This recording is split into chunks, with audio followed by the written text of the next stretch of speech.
Mesdames, Messieurs, bonsoir. C'est parti pour la grande édition du soir. Au sommaire de ce journal, colère des populations de Foti et à Diogo dans la commune de Darou Khoudoss. Elles protestent contre la politique de l'usine Zircon, la GCO, qui spolie leurs terres et ignore les jeunes du terroir pour la main-d'œuvre. 8 chefs d'État de la CEDEAO à Dakar pour un sommet extraordinaire sur la situation politique et sécuritaire dans la sous-région. La Guinée-Bissau devrait occuper une place importante dans les débats.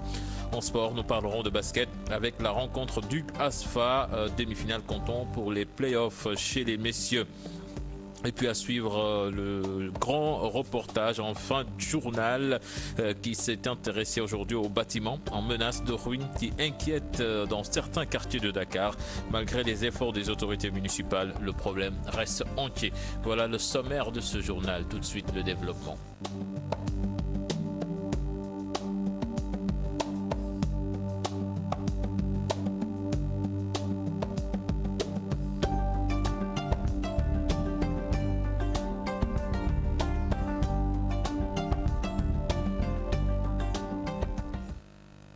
Pour démarrer ce journal Diogo dans la commune de Darou Khoudoss, la colère des populations du Foti, village situé à proximité de l'usine Zircon, la GCO. Elles sont sorties pour crier leur désespoir, leurs chants sont déguerpis. Elles protestent contre la mauvaise gestion du paiement des impenses et des jeunes du village qui n'arrivent pas à trouver un emploi dans l'usine. Effectivement, naturellement, donc, la direction réfute ces accusations. C'est une correspondance signée à Cheranta Diop. Ils étaient des centaines de jeunes, de femmes et d'enfants à se masser sur la grande place publique du village de Foti, situé à proximité de l'usine GCO, Grande Code Operation. Ces populations très remontées contre l'usine ont égrené un chapelet de reproches. Nous protestons contre la gestion nébuleuse et non sérieuse du paiement des impenses destinés aux propriétaires des terres impactés par la GCO.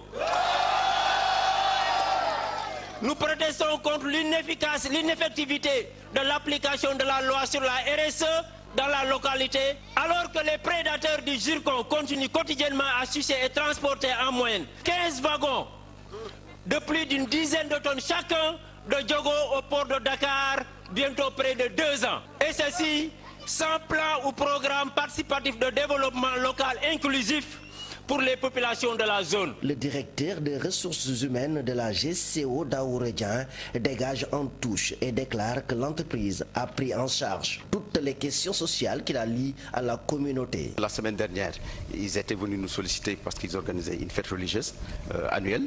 Et cette fête religieuse, c'est nous qui la sponsorisons depuis qu'on est là. Vous êtes passé au village certainement, vous verrez qu'il y a déjà un forage d'eau qui est déjà fait là-bas. Il y a un château d'eau qui est en cours de construction. Il y a des robinets qui sont en train d'être mis au niveau du village. Donc nous sommes en train de résoudre ce problème d'eau. Face à la situation, les jeunes de Foti promettent de sortir prochainement pour dérouler d'autres plans d'action, quel que soit le prix, disent-ils. Cheranta Diop, merci. CRAC, c'est le cercle de réflexion et d'action des cadres, une nouvelle structure mise en place par le modèle. Presque 300 cadres donc forment ce cercle. L'objectif, mieux participer au débat national en apportant des solutions aux problèmes des Sénégalais. Le bureau politique du mouvement pour la démocratie et les libertés de Ibrahim Fall. Donc, Ibrahim Sall poursuit la restructuration de son parti. Je vous propose là-dessus de suivre ce sujet signé Alassane Ba. Le mouvement pour la démocratie et les libertés, modèle, met en place le cercle de réflexion et d'action des cadres. Le CRAC se fixe comme objectif de méditer sur la situation du pays, mais aussi de proposer des solutions. Ce cadre de réflexion et d'action qui m'a porté à sa tête pour en même le présent agira en temps opportun à tous les débats. Il s'assignera comme objectif de massifier notre parti en usant des moyens de la sensibilisation, de la vulgarisation et de la mobilisation. C'est donc le lieu de rendre un hommage mérité au président du modèle et à tous les membres du bureau politique. Moment exceptionnel pour la formation politique de Ibrahim Sall, ancien ministre du président Macky Sall. Les cadres issus du secteur professionnel et de la diaspora se disent soucieux de la véritable émergence du pays. Ils tendent la main à la population. j'invite tous les Sénégalais mus par l'intérêt général, les intellectuels soucieux du devenir unique de notre pays, à se constituer en bouclier unique pour accompagner ce parti d'avenir sur lequel le Sénégal peut compter pour se mettre sur orbite de développement et de progrès. Le président de la nouvelle structure se dit prêt à se donner à bras le corps.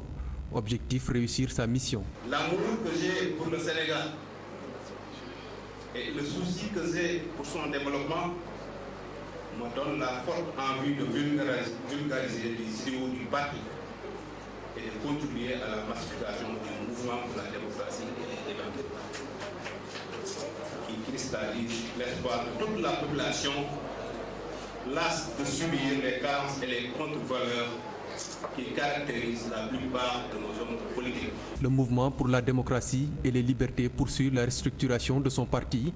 Après l'installation du mouvement des femmes, le CRAC voit le jour, ceci pour mieux participer au débat national. Direction Sédhiou à présent, les populations réclament un programme de lotissement pour désenclaver la zone. Plus de 225 hectares dans cette commune de Sédhiou donc ne sont pas lotis. Une situation qui impacte négativement sur le développement de la zone. Nous y reviendrons très certainement avant la fin de ce journal ou bien dans nos prochaines éditions. Pour un mieux-être des populations de Grand Yoff, les acteurs sociaux, sur initiative du Forum civil local, ont échangé sur la gouvernance locale, l'insécurité et l'éducation, entre autres secteurs. Le coordonnateur du Forum civil de Grand Yoff estime que la communalisation n'est pas suivie de mesures d'accompagnement. Se prononçant sur l'insécurité, le député Abdoulaye Ndiaye propose l'implantation d'un commissariat au niveau de Grand Yoff. Code Ndiaye, Mohamed Dia. La gouvernance locale a été au cours des échanges entre le Forum civil local et les acteurs politiques de Grand Yoff. Le coordinateur du Forum civil section Grand Yoff revient sur les manquements liés à l'acte 3 de la décentralisation. Première phase de l'acte 3 qui est en train de dérouler et les autres composantes de la réforme ne sont pas venues et les communes semblent poser des problèmes de fonctionnement, des problèmes de cohérence dans l'appropriation des compétences que l'État central leur a conférées. Ce député estime qu'il faut redéfinir les relations entre autorités locales et population. Énormément de choses qui se font, mais qui sont incomprises des populations. Également, il y a des structures qui sont mises en place au niveau de la base et qui sont mal gérées, autant par les populations bénéficiaires, mais aussi autant par les autorités. Donc quand nous sommes dans un ensemble pareil, je crois que nous devons quand même échanger et poser des plages qui nous permettent quand même d'éradiquer tout bonnement quand même ces déficits-là. Autre question abordée lors de ces discussions, l'insécurité qui hante le sommet des populations de Grand Yoff. Ces acteurs préconisent des solutions pour y remédier. Au niveau institutionnel, je crois qu'il faudrait nécessairement mettre en place un commissariat, tout en renforçant le poste de police qui est déjà effectif. Au niveau de la base, je crois qu'il faut redéfinir les relations au niveau de la cellule familiale. Ensuite également, il y a la problématique des bars. On ne peut pas admettre que dans une commune comme Grand Yoff, où on dénombre plus de 200 bars autorisés. Ces différents acteurs comptent pérenniser ces types de rencontres, ceci pour créer un espace de concertation et de dialogue entre les acteurs sociaux de Grand Yoff pour mieux répondre aux aspirations des populations. Je vous le disais tout à l'heure, les populations de Sédhiou réclament un programme de lotissement pour désenclaver la zone. Plus de 225 hectares dans cette commune de Sédhiou ne sont pas encore lotissés. Une situation qui impacte négativement sur le développement de la localité. La mairie de Sédhiou initie un programme de lotissement donc pour changer la donne. C'est une correspondance signée Bakary Conté. Plus de 225 hectares habités dans la commune de Sédhiou ne sont pas lotis. Une habitation anarchique à Morikunda, Kabombe, Montagne-Rouge et une partie de Santassou. Conséquence, absence de route, d'eau potable et d'électricité. On s'est rendu compte que ces maisons seront détruites parce qu'ils n'ont pas été lotis. Ils n'ont pas pu connaître leur espace pour pouvoir bien mettre leur construction. Donc la mairie doit tout. Ça, c'est des questions qui sont immédiates que la mairie peut régler à l'instant. Il y a ce qui doit accompagner ces habitations-là, ça nous manque énormément. C'est-à-dire des voies de canalisation, des eaux, des pluies. Il n'y en a pas, donc les eaux ravinent toutes les rues. L'extension électrique aussi fait défaut et surtout l'extension hydraulique. Et cela va de la santé des populations. Les populations réclament un programme de lotissement. À Morkunda, il faut qu'on ait des lotissements parce que nous, on est enclavés. Il n'y a pas de route, il n'y a pas de lumière, il n'y a pas d'eau potable. Vraiment, on voulait le lotissement à Mor. Si le nouveau directeur il est prêt pour ça. Il nous accompagne pour les lotissements là. La mairie de Sédhiou, en partenariat avec la direction régionale de l'urbanisme et les populations, ont décidé de lotir ces quartiers. C'est tout cela qui fait que Abdoulaye Diop, en fait, dès son installation, a eu un focus sur réellement connaître comment les citoyens de Sédhiou habitent, comment les citoyens de Sédhiou accèdent à l'eau, à l'électricité, aux soins. La commune de Sédhiou est à la recherche de près de 100 millions de francs CFA pour réussir ce projet de lotissement. Voilà, je vous le disais en sommaire, 8 chefs d'État de la CEDEAO à Dakar pour un sommet extraordinaire sur la situation politique et sécuritaire dans la sous-région, la Guinée-Bissau, au cœur de ce sommet. Dissa Prera, bonsoir, vous êtes en ligne. Qu'est-ce qui a été décidé pour ce pays en proie à une crise institutionnelle en ce moment même?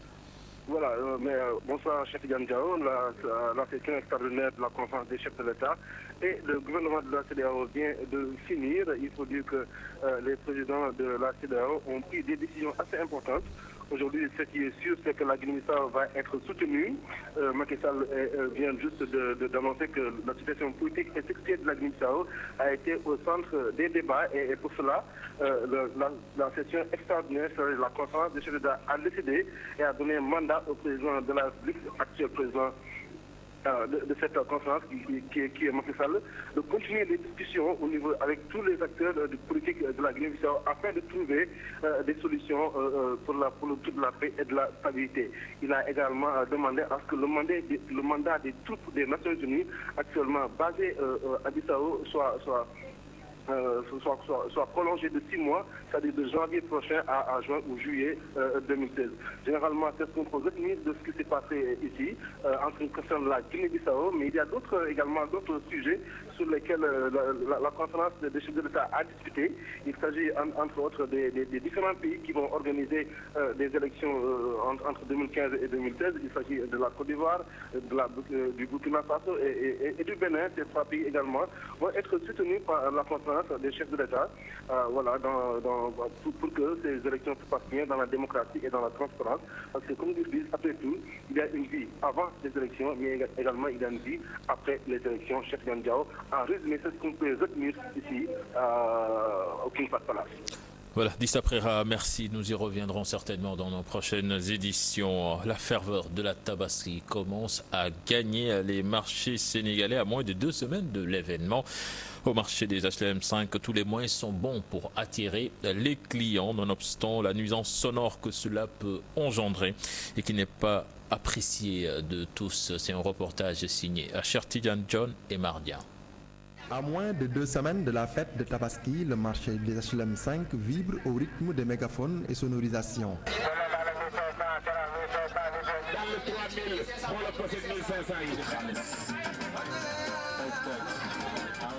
Ici, tous les moyens sont bons pour attirer les clients. À part ces tabliers, la musique et les voix off des spots sont une manière d'intéresser de potentiels acheteurs. Je suis à la fois le DJ et le vendeur. Je pense que s'il y a de l'ambiance, les clients seront intéressés par nos produits.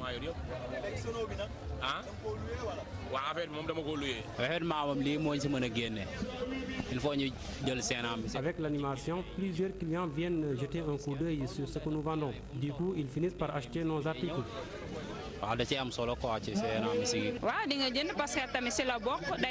Déjà, le prix est annoncé. Notre curiosité nous pousse à vouloir découvrir ce qui est exposé sur les étals. Cette méthode utilisée par ces marchands établis de ce grand marché de la capitale sénégalaise à l'approche de la fête de Tabaski est diversement appréciée.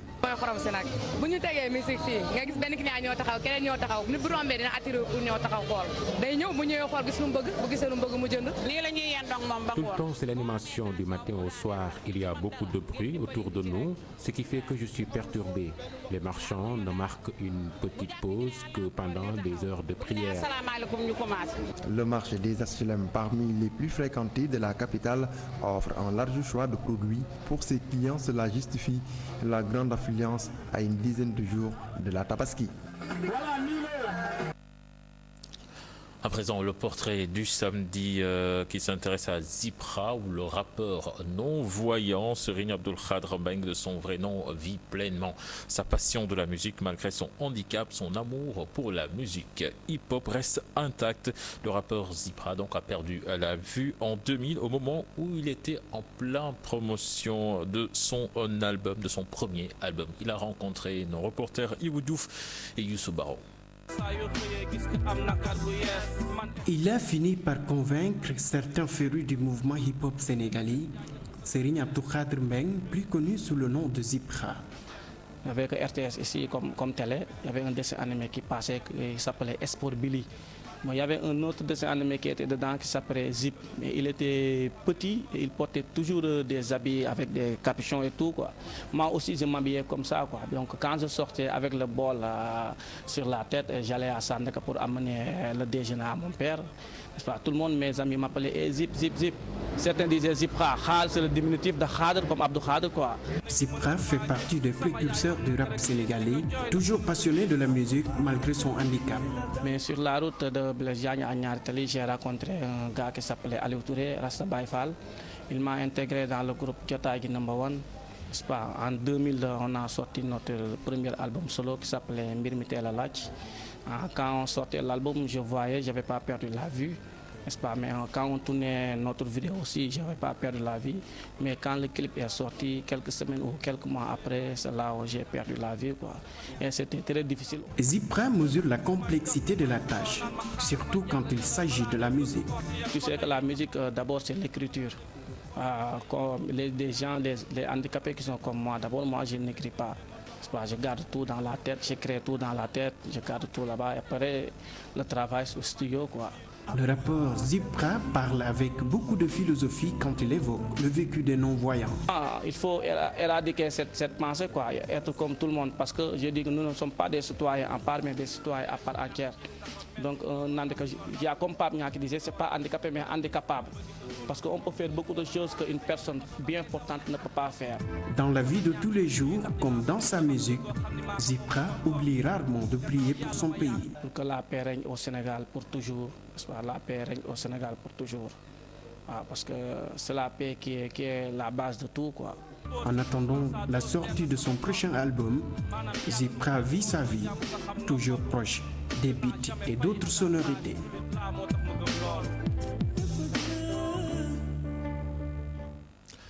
Et puis nous reparlons de ce drame d'hier qui a secoué la Mecque, le bilan qui continue de s'alourdir. On parle d'une centaine de morts, pas de Sénégalais pour le moment, donc nous ne désespérons pas de retrouver notre envoyé spécial à la Mecque, Babacar Fall. Dans quelques instants, la page des sports.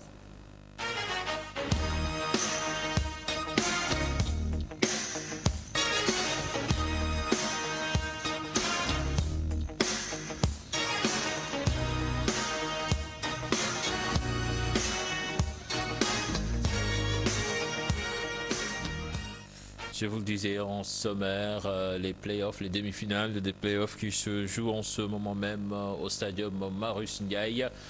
Le match qui opposait le Dakar Université Club à l'ASFA a tourné donc à l'avantage des militaires. N'est-ce pas, Pape Faraning? Bonsoir.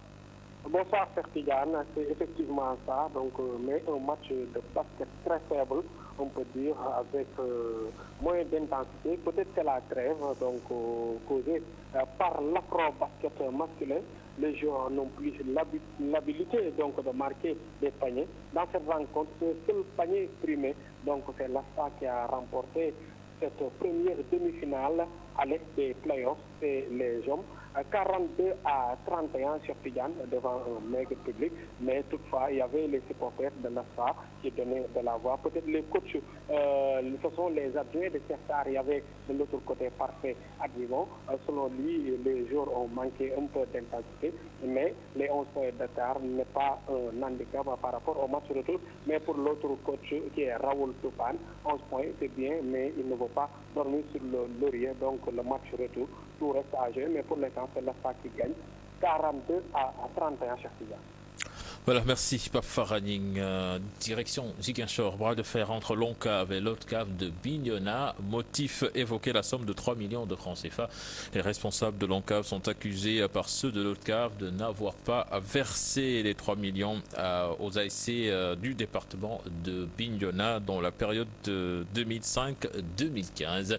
Plus d'explications avec Boubacar Diassi.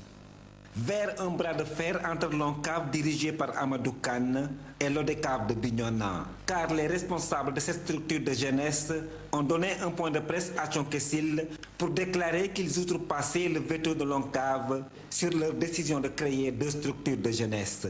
Nous avons décidé, à partir de ce point de presse, de faire ce qu'on appelle le forcing. Qu'il vente, qu'il pleuve, qu'il neige, l'ODCAV de Bignona sera scindé en 2 ODCAV. Ce projet, il est en gestation depuis 2011. On l'a soumis à l'ONCAV et nous n'avons pas eu de satisfaction jusqu'à ce jour. Visiblement décidés à croiser le fer avec leurs responsables nationaux, les responsables de l'ODCAV de Bignona ont dénoncé la volonté d'Amadou Kane et équipe de changer certaines dispositions des textes régissant ce mouvement de vacances pour s'y maintenir davantage. Nous trouvons que c'est injuste. Nous sommes élus pour un mandat de 4 ans. Les 4 ans sont arrivés, nous sommes contre la prolongation. Parce que voudrait-on, il faut que l'ONCAV renouvelle la même année que la fédération. Vous savez que les renouvellements de la fédération sont éphémères. L'État peut se sortir un bon jour, n'est-ce pas, dissoudre la fédération et créer une structure. Mieux, ils ont réclamé les sommes dues par l'ONCAV aux équipes du département de Bignona ayant joué ou remporté des finales nationales entre 2005 et 2015. Tout à fait, tout à fait. Nous pensons que c'est un droit. Les gens ne font pas souffrir dans les compétitions. Ils vont en phase nationale, ils se battent jusqu'à jouer des finales ou gagner des finales, qu'on ne leur donne pas un seul rotin. Ce n'est pas normal. En somme, selon eux, l'ONCAV devrait verser près de 3 millions de francs CFA aux équipes concernées dans le département de Bignona. Modou Fall ne sera pas candidat pour le poste de président de l'AS Pikine. L'Assemblée générale se tiendra le 3 octobre prochain. Le président des Verts et Rouges dit avoir déboursé près d'1 milliard de francs CFA pour ses 4 ans passés à la tête de l'AS Pikine. Toutefois, les dirigeants ont ouvert une liste pour les candidats avec un cahier des charges. Pape Faraning, Younous Diatta. Il me semble. Les dirigeants de l'AS Pikine ont lancé un appel à candidature pour le poste de président. Toutefois, le président Modou Fall ne sera pas candidat à sa propre succession. La personne de Modou Fall n'a pas d'importance. Pour moi, il faut tout faire pour revenir en Ligue 1. Même si je ne serai pas candidat, je vais apporter tout mon soutien au nouveau président. Moi, je ne suis pas un rancunier. Très en verve, le président de l'AS Pikine est satisfait de son bilan malgré la descente de l'équipe. AS Pikine, un club. Lorsque nous avons changé le nom du club en 2006, nous avons tout fait pour être dans l'élite. Entre-temps, nous avons gagné la Coupe du Sénégal, la Coupe de la Ligue, le Trophée des champions et nous avons passé l'étape des tours préliminaires en Ligue africaine des champions, où depuis 11 ans, les clubs sénégalais ne pouvaient pas passer ce tour. Durant ces 4 ans, Modou Fall à la tête de Pikine dit avoir déboursé beaucoup d'argent pour le club. Nous avons investi plus de 800 millions dans le club. Si on calcule 500 millions plus 300 millions, nous avons atteint les 800 millions et l'argent sortait de ma propre poche. Si je l'ai fait, c'est à cause de mon amour pour Pikine. Je ne suis pas un politicien. Je ne cherche aucun poste dans ce pays.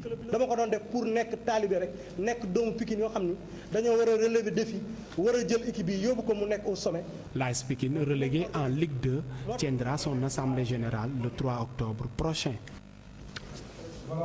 Les dirigeants de l'AS Pikine en ont profité pour lancer un appel pour la réfection du stade Alassane Djigo. Ils estiment que la promesse est une dette car la descente de l'AS Pikine est aussi due au fait que le stade ne répondait plus aux normes.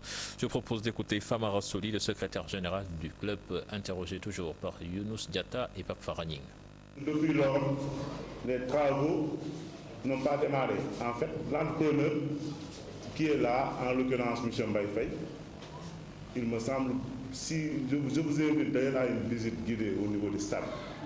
C'est important, parce que ça, ce n'est pas un travail de professionnel. Donc aujourd'hui, le contrat n'est pas encore signé avec l'État.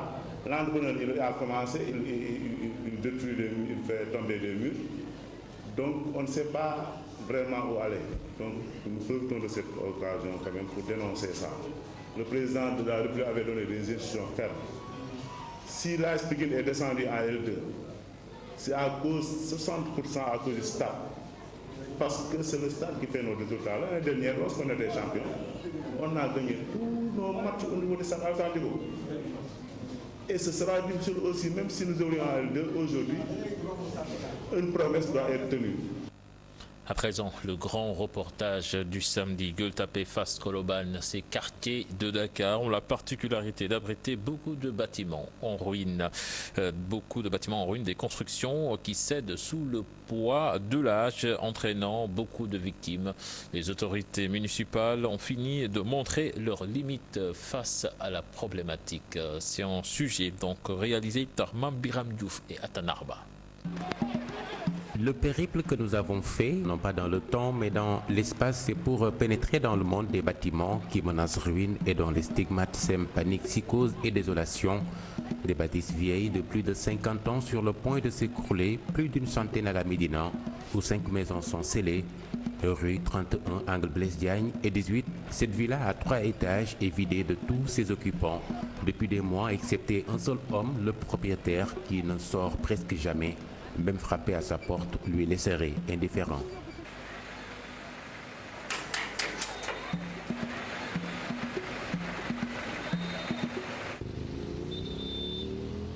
À face, ici, un des héritiers de cette demeure, au visage triste, défiguré, accepte de nous recevoir, mais loin des caméras, pas de commentaires.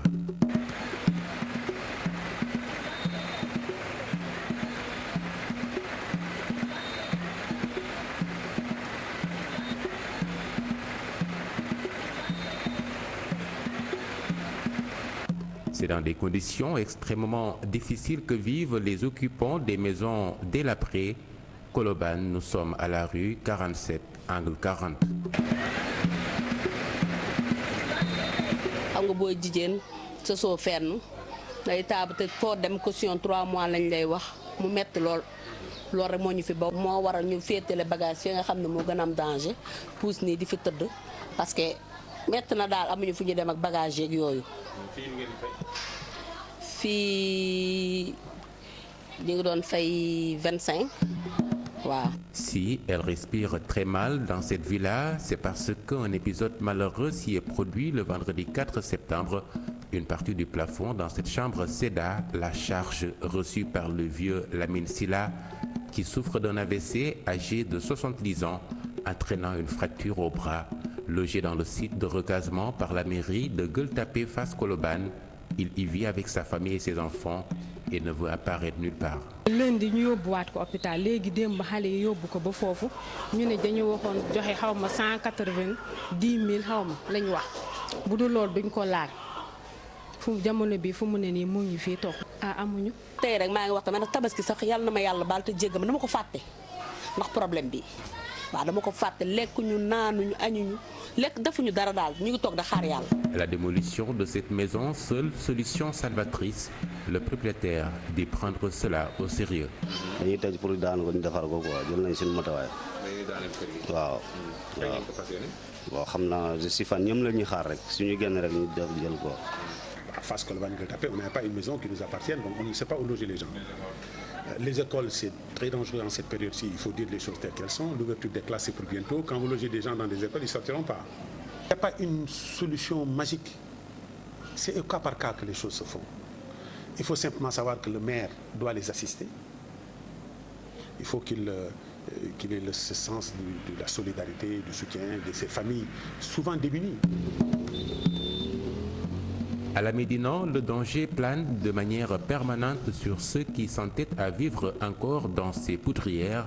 Certains démunis n'ont que leurs yeux pour constater quotidiennement et avec tristesse la vie difficile qu'ils mènent. Nous louons 25 000. waaw ah nu ñuy dundee man damay xëy di jaay ndékki Dakar su ma wàccee ma ñëw tuuti laa fi toog ma demaat presque dimanche ba dimanche laa fi yendu man daal damay génn daal xaw ma ñu si des waaye man daal damay génn ñun dañoo amul doole moo tax ñuy louer mais suñu amoon doole kon du ñu louer. Si elle est consciente du malheur qui pourrait s'abattre sur elle et sa famille, son bailleur lui oppose un niet catégorique à toute démolition. Man je suis le propriétaire, je fais partie des héritiers de cette maison. Du lool du danaa ma salel kër gi du ñëw naan day toj. Kenn du ko toj état bâtiment bi yaa naa rien à signaler état bâtiment bi ma lay wax nii man si man lu may kan man non ama dara lu may defaraat non.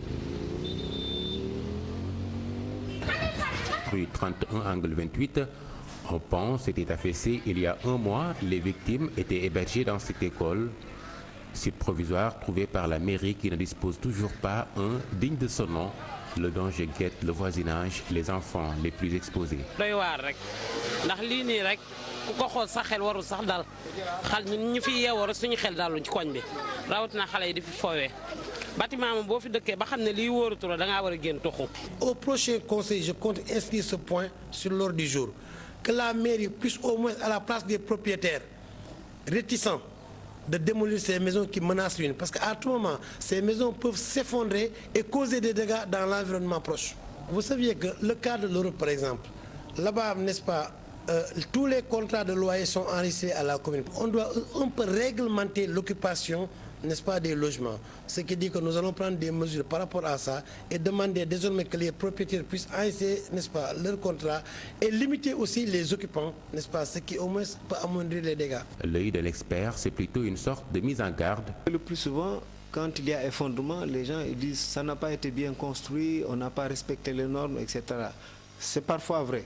Mais il y a l'autre aspect qui est souvent négligé, c'est l'entretien et la mise en conformité.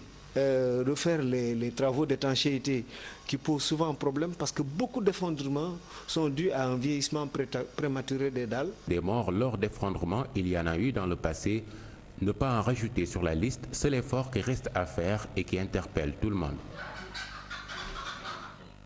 Biram Diouf, merci. C'est la fin de ce journal. Excellente suite de programme en compagnie de la télé Futur Média. Au revoir.